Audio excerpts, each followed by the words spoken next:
My wife got tested for STDs the same afternoon that she returned from an 8-week-long business trip, used a solo shopping trip to hide the appointment. Am I cooked? Posted by you/otherwise. Throwaway for reasons.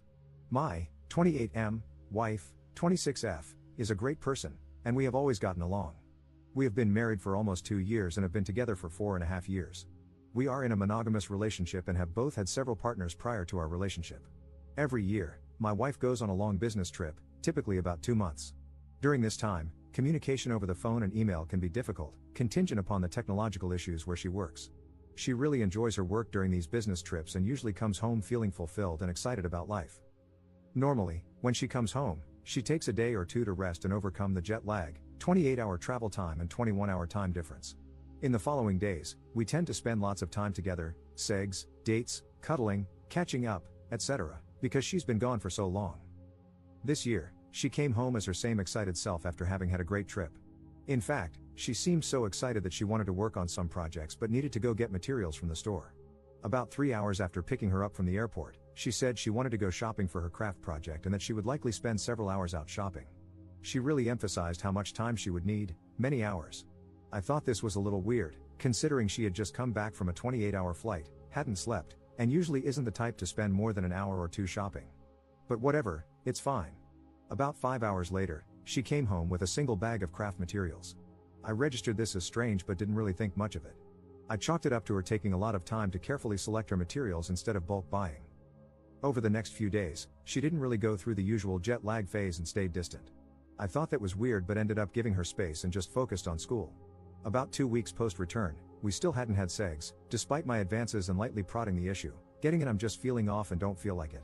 I found that strange since she is usually a 3 to 4 times a week kind of person, and we had been exploring some new kinks prior to her trip, which we had talked about rekindling once she returned. The first few times she didn't reciprocate my advances, I didn't think anything of it. We've always had a very open no policy and are attentive to each other's needs, whether it's time, tiredness, not feeling it, or needing it now. However, after 2 weeks, the combination of her distance and lack of intimacy felt really off. Over the weekend, she met up with her girlfriends for a day out. During that time, I snooped on her computer. If that bothers you, stop reading now. We have always been extremely open with our phones and social media. We both know each other's phone and computer passwords, and she knows my Facebook login, etc. While she was out with her friend, I looked on her computer. She had left her work and personal email, Reddit, and Facebook open/logged in. So I looked. Nothing out of the ordinary. I checked the recycle bin and found that she had taken some self-nudes with her phone, sent them to her email, downloaded them, and then deleted them, hence their presence in the recycle bin. I thought that was odd.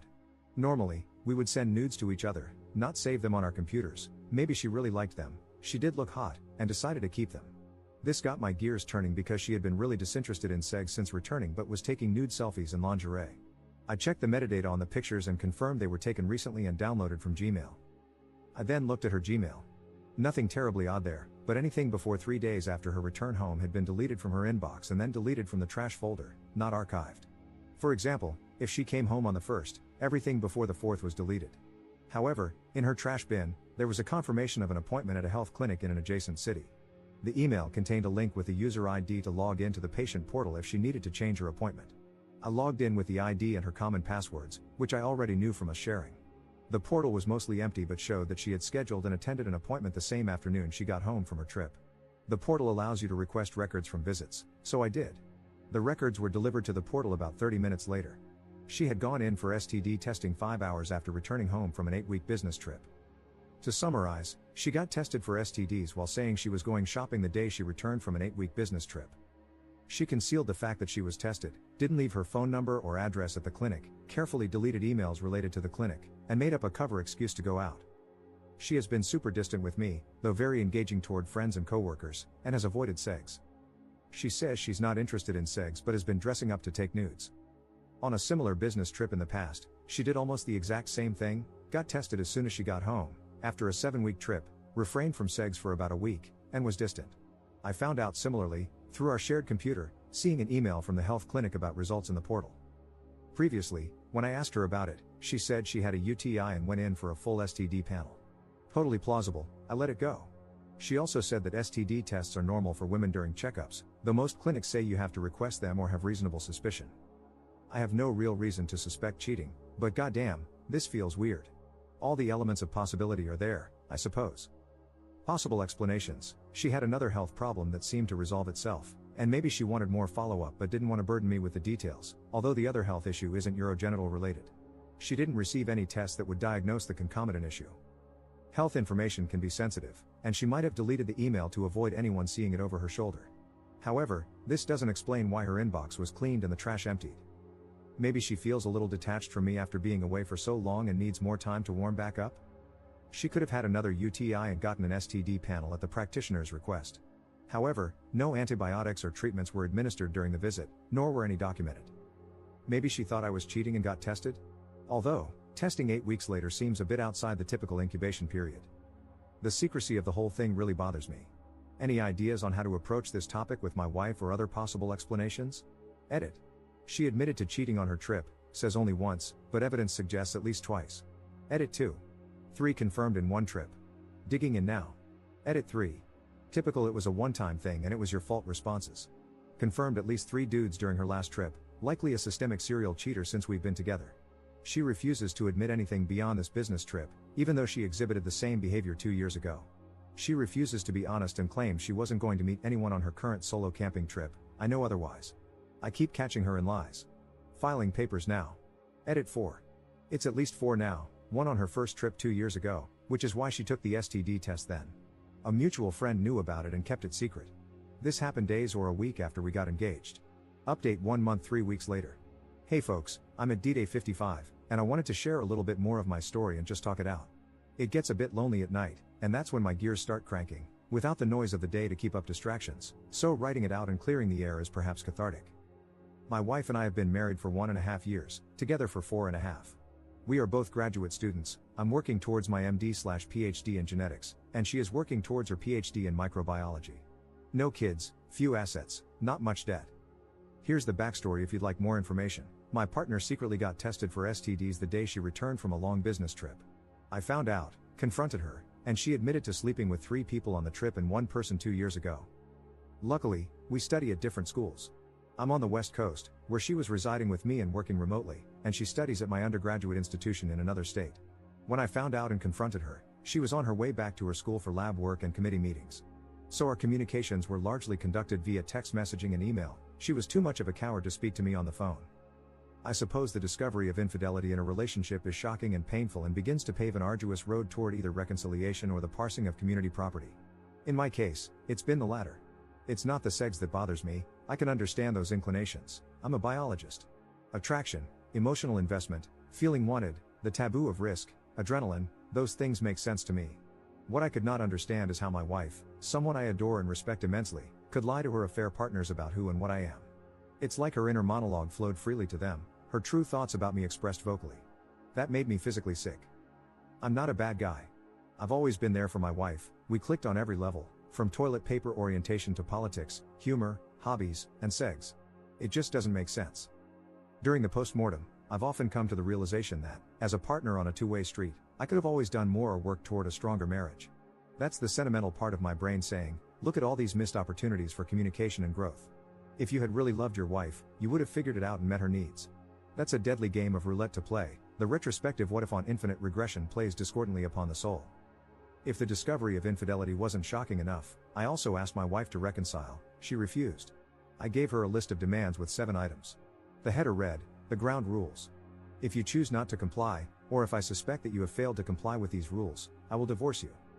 Here is the abridged version of what I asked for. You will allow me unfettered access to your phones, accounts, devices, and computers at any time without hesitation.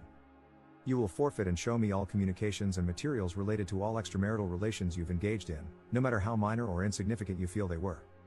You will allow me to professionally recover data from your phone and other devices. If there is something you haven't told me yet or if you haven't given me the full story, this would be a good time to do so. I extend you amnesty for other grievances, notwithstanding lying. You will contact all parties you've engaged with in any way and explain that you were in a monogamous relationship, your husband knows, and that you messed up. You will apologize for misleading anyone about your relationship status, and you will contact their partners to explain what happened. You will get tested for STDs and STIs every month for the next 6 months, including blood panels. This information will be made available to me at my request. You will seek and engage in cognitive behavioral therapy until you have been treated for your dysmorphia and eating disorder and have healthily managed your past SA. You and I will receive marriage counseling indefinitely or until we both feel that our problems have been resolved. We will both engage in communication coursework or reading. Rules for opening the relationship. Maybe too controlling? Everything I asked for, I also offered to reciprocate where applicable. The first bloodletting was the discovery of the infidelity, and the mortal strike was her denying me safety in the relationship by dismissing my needs. Once it was clear that she wasn't trying to reconcile, I was ready to burn it to the ground. I threatened to contact her affair partners, contact their significant others, file professional misconduct complaints, one of her partners was her physician, contact her research board about misconduct, and inform her direct bosses, people whose reputations could be jeopardized by her actions. She freaked out and suddenly became extremely receptive to what I was asking for, begging me not to ruin her career, begging me not to tell anyone. I felt bad, apologized, and told her I wouldn't do that. By then, she had already gone to her bosses and conveyed some truth-trickled story to them. I obviously added a lot more pain to the situation by playing that card. This was almost a month ago. She filed for divorce the next day, threatened to file an order of protection to prevent me from contacting people in her life, and then told me she couldn't forgive me for threatening to expose her like that. That's when I woke up. I had been drowning, undergoing hemorrhagic shock, and hypothermia was creeping in. I had been desperately trying to get my wife, who was standing on the shoreline, to throw me a life preserver. My actions caused her to get her feet wet, and she couldn't handle it.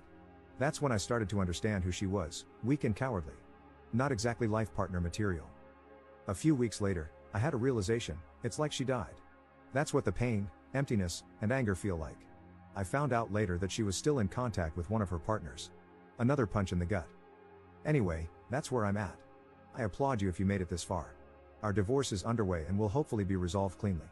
For the time being, things here are quiet, empty, and lonely. My schoolwork has suffered, and I'm thinking about taking some time off to process everything. Thanks for listening. Op comments 1 month 2 weeks later. Gave her a list of demands. Harsh. I asked for monitoring, transparency, an end to the relationships, mandatory counseling, and even offered the possibility of opening the relationship in a healthy way, something we had hinted at before. Initially, she said she would work on everything. Then she did nothing for over a month.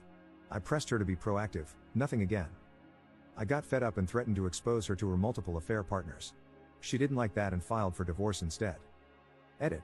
I should mention that I dropped the monitoring. No one wants to babysit their significant other and constantly parse truths. I stupidly asked to reconcile again. She needed time and wanted to date other people. Best thing that ever happened to me. Don't need that kind of crap in my life.